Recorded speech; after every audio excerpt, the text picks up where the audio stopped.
Tonight, a warning for drivers today after the Fond du Lac County Sheriff's Department releases dramatic video showing the collision between a wrong-way driver and a patrol car. And this happened early Sunday morning on Highway 151 near County Road V. The driver involved is also accused of being drunk.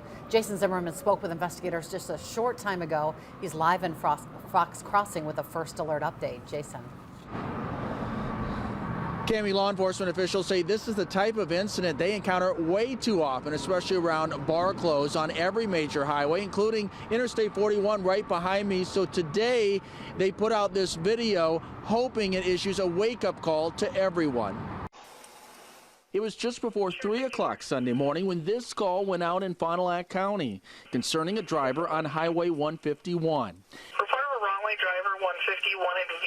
They're going northbound in the southbound lane. Should be a white sedan. Deputies working an accident nearby immediately turned around and within a few miles confronted the oncoming headlights, attempting to get the driver's attention, who instead of pulling over struck the patrol vehicle. The dramatic collision recorded on a dash cam. The sergeant was able to channel that vehicle that was coming northbound off into the median, our median side, and did a nice job of putting himself in danger, but using some good tactics there to slow that vehicle down with his lights and sirens. The Sheriff's Department tells us no one was hurt, and the crash caused only minor damage to the patrol car.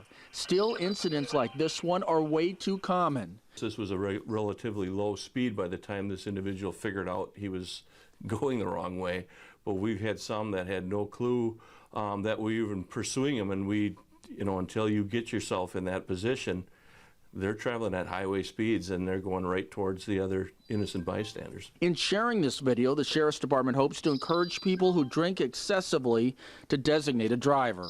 As always, call for a ride. It's always the best way. I mean, in circumstances like this, it just changed his life by making a poor decision, and it could have been much worse had he harmed or killed someone. The name of the driver hasn't been released, but the Sheriff's Department tells me the man faces a third offense OWI if convicted. Reporting live in Fox Crossing, Jason Zimmerman, Action 2 News.